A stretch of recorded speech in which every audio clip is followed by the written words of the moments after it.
그래서 천국을 누리며 산다라고 하는 말의 의미는 항상 기뻐하고 쉬지 않고 기도하고 범사에 감사하며 산다는 이야기예요. 그게 가능한 이유는 뭔가? 그게 은혜임을 알기 때문에 그게 은혜임을 모르는 자는 감사할 수 없습니다. 기도할 필요도 없어요. 나 기도 안 해도 어떻게 이미 천국하게 되어 있는데 똑같은 말이에요.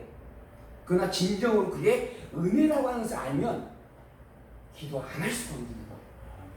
찬양을 하지 않을 수가 없는 거예요. 왜? 원래 나는 이곳에서 살아야 할 죄덩어리인데 어찌 내가 이곳에 있단 말인가? 이거는 기적도 최고의 기적이다. 이 모든 게 다 내 힘이 0%요. 하나님의 절대 무한대의 주권으로 되어진 일이죠. 그러니 감사하지 않을 수 있겠어요? 그러니 찬양을 하지 않을 수 있겠냐 하는 거죠.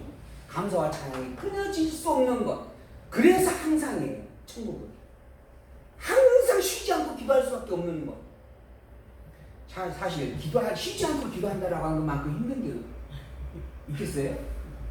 쉬지 않고 기도해보라. 여러분 쉬지 않고 기도하십시다. 그러면 해보실래요? 근데 천국은 그런 것이에요. 항상 찬양을 하고 있어야 돼. 하고 있는 것. 항상 기도하고 있는 것. 그런데 그게 행복한 것이에요. 그래서 천국인 거예요. 그걸 수고로 하는 게 아니고 억지로 하는 게 아니고 넘쳐남을 하기 때문에. 저희가 평상시에 목사님 내 마음에 소원도 있고 내 마음에 기쁨이 있고 이렇게 하는 것이 어떻게 보면 항상 기도하고 있는 거고. 그러죠. 근데 그런 소망을 가질 수 있는 게 위쪽의 지혜를 가지고 있기 때문에 가능한 거예요. 이 밑에 쪽에 생각을 가지고 있는 사람은 그 자체에 자족하고 되는 대로 살아갈 수밖에 없는 일이죠. 그러나 그것에 대한 부족함과 더불어서 그것이 잘못된 것을 깨달아 안다라고 하는 것은 옳은 것이 무엇인지 알기 때문에 비교가 돼서 가능한 거예요.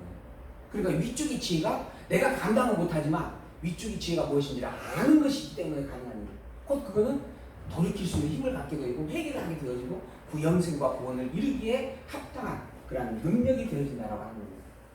그것의 모든 것들이 다 작정과 예정되어져 있는 거예요.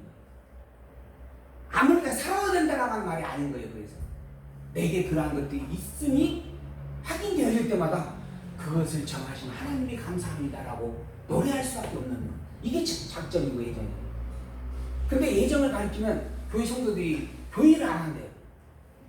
작정을 가리키면 신앙이 열심히 사라진대요. 열심 정도가 아닙니다. 내 삶을 통째로 송두리째 하나님께 드리는 거예요.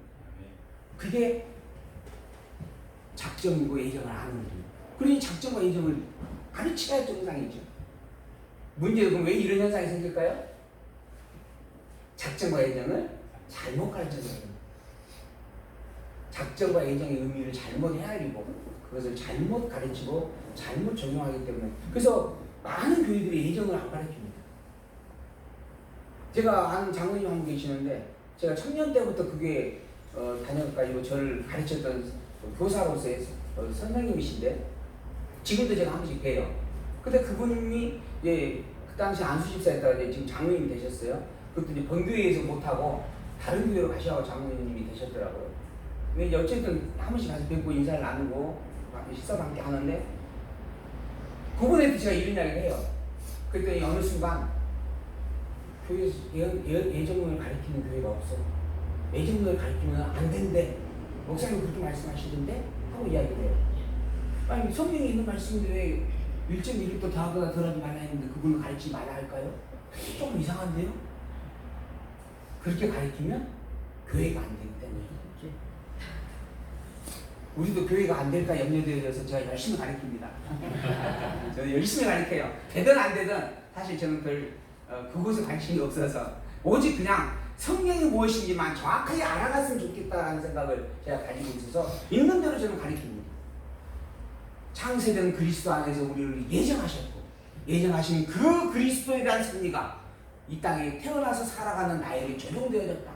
그래서 우리의 구원은 언제 이루어졌다? 창세 전에 우리의 구원이 이미 이루어졌어요. 그것이 21세기 아니 그것이 예수님이 이 땅에 와가지고 확인을 해주었어요. 확증을 해준 겁니다. 내가 작정했고 작정으로 이미 그때 널 구원했다라고 하는 내가 내 몸을 죽여서 보여주었다. 그리고 난 다음에 21세기 지금 나의 신앙의 삶을 통하여 내 발걸음을 교회로 인도해 주시고 그리고 성경을 자꾸 읽을 수 있게끔 마음을 주시고 기도할 수 있는 힘을 주시고 그걸로 적용해 주는 겁니다. 적용. 이게 내가 이때 예수 믿어서 구원 얻는 게 아니고 이미 구원 얻은 자임을 확인시켜 주고 있는 거예요. 그래서 우리가 복 있는 겁니다.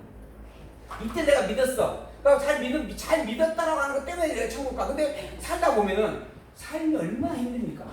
때로는 교회에 나오기 어려운 때도 있고 또 귀찮을 때도 있고 또는 이제 산천이 막아가지고 바람이 막아가지고 못 나올 때도 있고 그러잖아요. 그러면은 못 나왔네? 너 출석도 못했어. 만약에 이 믿음에서 이렇게 떨어져서 지옥을 간다. 그래야 되잖아요. 내가 믿어서 천국 가는다면 내가 못 믿으면 지옥 가는 거니까. 내가 잘못 믿으면. 근데 그래서 내가 구원을 받을지 멸망되어질지는 언제 가야 알아요? 내가 죽어봐야만 하는 거야. 그렇게 많은 사람들이 이야기를 해요. 아니에요. 종교개혁자 칼빈이 했던 이야기의 한 가지입니다. 이미 우리는 구원을 확증받은 자다. 이미 우리는 구원을 종교개혁이 16세기에 일어났던 일이에요. 21세기니까는 500년 전에 있었던 사건입니다. 근데 그때 그분 성각자께서도 하신 이야기예요. 지금 하는 이야기가 아니고 우리는 이미 구원의 확증을 가진 자들입니다. 왜 그러는가? 우리의 구원은 이미 창세 전 영혼 안에서 작정으로 이루어진 일이기 때문입니다. 그것이 예수 그리스도께서 오셔서 확증해 주었고 나로 하여금 지금 적용하게 가고 계신다. 그러니 나의 구원은 틀림없는 일이다. 예수 그리스도께서 이후에 다시 오신다라고 하는 것도 틀림없는 것처럼 나의 천국의 삶도 너무 분명하다. 그러니 염려하지 마시고 항상 기쁨으로 그 누가 못 거들라 한 가지만 잊지 않으시면 됩니다. 나는 누구 사람이다? 나는 하나님의 사람이다. 나는 누구의 향기를 풍겨야 된다? 그리스도의 향기를 풍기며 살아가는 자다. 풍겨야 된다가 아니고 이미 나는 그리스도의 향기가 되어진 자다. 근데 사람들이 날 보고 그리스도의 향기가 아니라 자꾸 구린내가 난다 그러면 어떡하겠어요? 그건 뭔가 지금 내가 잘못되어 있는 거겠죠. 아직 내가 그리스도의 향기를 온전치 못해. 그래서 향수 뿌려야 되는구나. 그래서 우리가 열심히 말씀을 다시 정돈하고 확인을 한 거예요. 아직 난 미숙하니까. 이미 우리는 본질적으로는 천국 백성이지만 이 땅에 있는 동안에는 타락된 육체를 덧입고 있는 썩어 문드러지는 그러나 냄새날 수밖에 없는 육체를 덧입고 있는 존재이기 때문에 그 내면에 그리스도의 향기를 자꾸 채워넣기 위해서 이렇게 우리가 말씀을 보는 겁니다. 이처럼 교회가 전파되어져 가는 선지를 통하여서 하나님께서 예수님이 그리스도이심을 증거해 주었다. 그 내용들이 이제 소아시아 지역의 2차 전도에 관한 내용으로 증거가 되어졌습니다. 그리고 이제 이고니온과 루스드라와 더베와 기타 지역까지 복음이 증거가 되어집니다. 배를 타고 다니면서도 복음을 증거하고 저 섬에 가서도 복음을 증거하고 제가 이학전에 목사님들 잠시 모임이 있어가지고 마침 이제 함께 대동을 했었는데 그 목사님들이 이제 그 목포 신암에 엘도라던가요? 그거 한번 갔다 오자 그래가지고 숙소를 좀 아는 분이 소개해줘가지고 갔어요. 그래가지고 이제 그곳에서 이제 거기만 가는 게 아니고 거기 주변에 섬을 이렇게 탐방을 시켜주는데 거기에 굉장히 유명한 분이 계시네요. 무슨 전도사 여자 전도사님인데 그 신안에 있는 그 섬을 전 교회 섬에 사는 사람들을 기독교 성도화 시켜했다고 복음을 증거했다 해가지고 교회를 7개인가 9개 세웠다고 해가지고 무슨 유적지가 있더라고요. 저는 참 그런 분들 이름을 잘 몰라요. 봤는데 기억을 잘 못하는데 여자분이신데 근데 어쨌든 그 내용을 제가 잠시 기억이 나는 게 뭐냐면 6.25 전쟁 때 잡혀가지고 목포 감옥으로 이송이 됐대요. 근데 목포 감옥에서 이제 인천 상징학생이 성공을 함으로 인해서 다 이제 후퇴를 했잖아요. 그러니까 그 섬을 장악하고 있던 공산군들이 다 빠져나가고 없는 상태가 되어졌대요. 그래가지고는 또 목포 치안도 마찬가지. 그래서 목포 경찰서에서 자동으로 풀려났대요. 이제 집으로 돌아가셔야 하고. 근데 이제 괴로운 공산군들이 육지에서는 다 빠져나가는데 바다 쪽에서는 아직 빠져나가지 못하고 또 그쪽으로 일부러 숨어들기도 하고 그런 일이 있었나 봐요. 근데 그들의 첫 번째 상대가 누구냐면 교회 다니는 사람들 죽이는 일이었대요. 근데 그분께서 여자의 몸인데 당신은 이제 자유가 되어졌는데 그래서 잠시 목포에서 좀 이렇게 요양을 해도 되고 그곳에 머물러 있다가 나중에 돌아가도 되는데 당신이 함께했던 교회를 잊어버릴 수가 없고 그들의 고통을 그냥 간과할 수가 없으니까 당신이 직접 가서 찾아보겠다 해가지고 돌아왔대요. 그러니까 돌아와가지고 뭐 이틀인가 3일 만에 붙잡혀가지고 결국은 그 바닷가에서 뭐 이렇게 곤충에 맞고 죽창에 찔리고 죽었다 뭐 이런 이야기가 있어요. 근데 그분께서 그 이야기를 했다 하더라고요. 내 몸이 이게 편안하게 사는 것보다 그 고난을 당하고 있는 그 교회, 당신께서 복음을 증거해서 이제 교회가 됐다라고 하는 부분이니까 더 애착이 있었겠죠. 그 교회의 성도들과 함께 차라리 죽을지라도 그곳에 있는 것이 더 낫다 해가지고 돌아왔다 하는 그런 이야기가 있어요. 이 한 가지 중심입니다. 복음이라고 하는 것, 예수님이 그리스도라고 하는 것, 내가 하나님의 사람이라고 하는 것, 요것만 결단코 잊지 아니하고 그 누가 물어도 당당하게 말할 수 있는 그런 어떤 소양을 우리가 가지고 지켜낼 수 있으면 근데 사실 그것이 참 쉽지가 않아요. 믿지 않는 자들과 함께하는 모임에 가가지고 식사를 할 때 혹시 식사기도 한다라고 하는 것도 참 쉽지가 않아요. 경험해 보셨죠?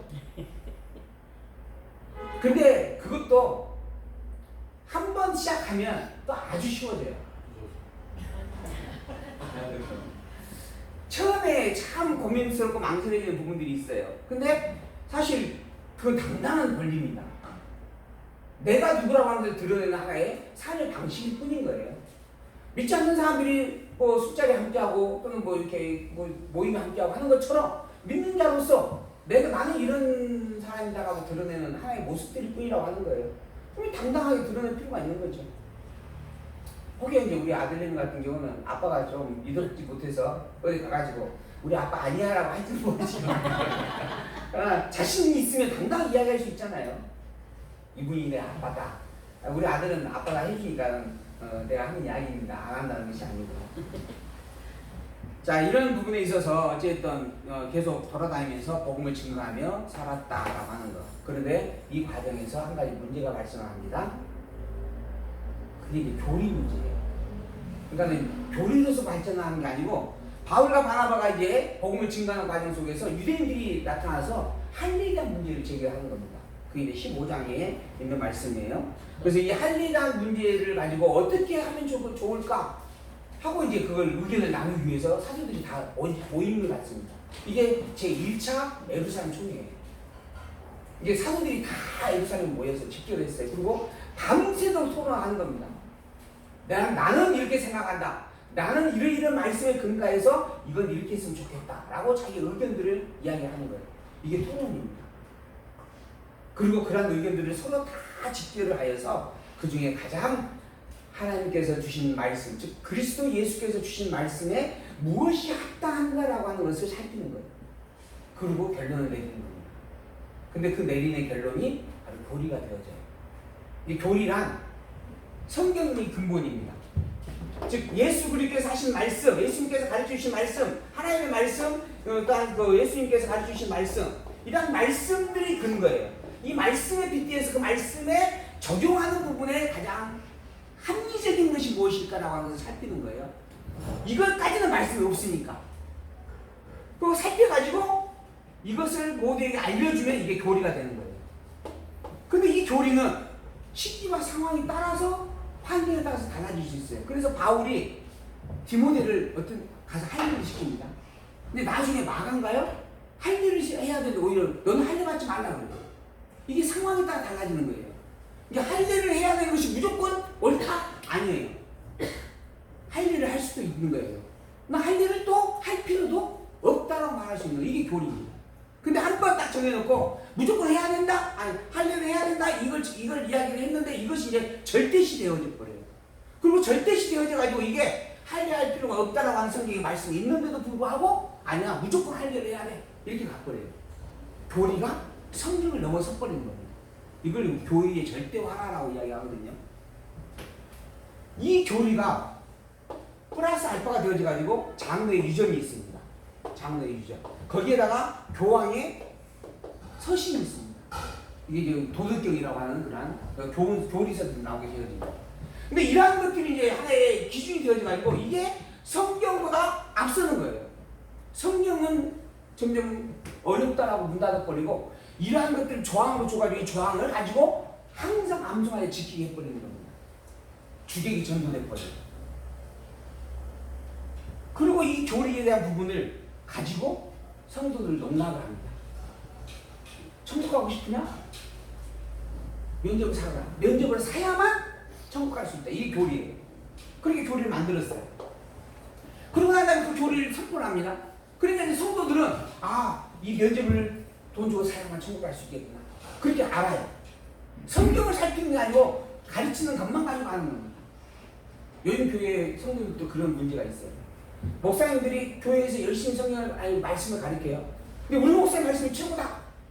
그게 좋은 일입니다. 근데 더불어서 왜 최고인가? 라고 하는 것도 확인을 해야 돼요. 그 확인을 뭘 해야 되겠어요? 성경을 해야 돼요.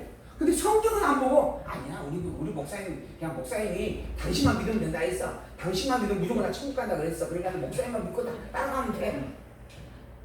만약에 그 목사님이 천국을 못 가면 목사님이 예수 천국 가는 게 아니잖아요. 오직 성경의 말씀을 따라 바르게 알 때 천국 가지는 거예요. 근데 이 교리를 가지고 면접을 팔아요. 근데 이 면접을 사야만 천국 가는 것을 다 알아버려요. 그래가지고 죽으라고 얘기하거든.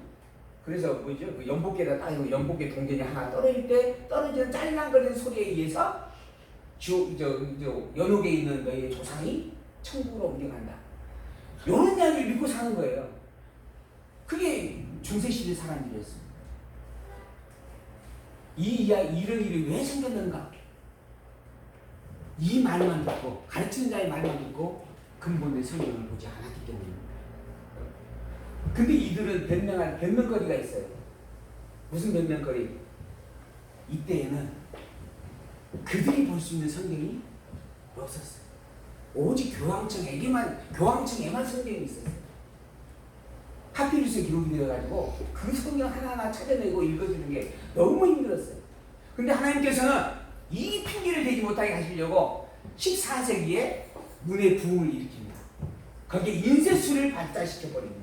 그래가지고 그때부터 모든 성경을 번역해가지고 지금 이와 같은 한 권의 성경책으로 묶어서 지금 여러분에게 다 나눠줬어요.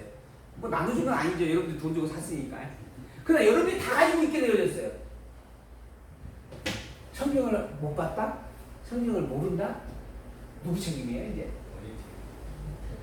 그런 시대가 되어버렸습니다. 나는 우리 목사님이 그렇게 가르쳐서 목사님을 믿고 따라왔습니다. 내가 너를 도통 알지 못합니다.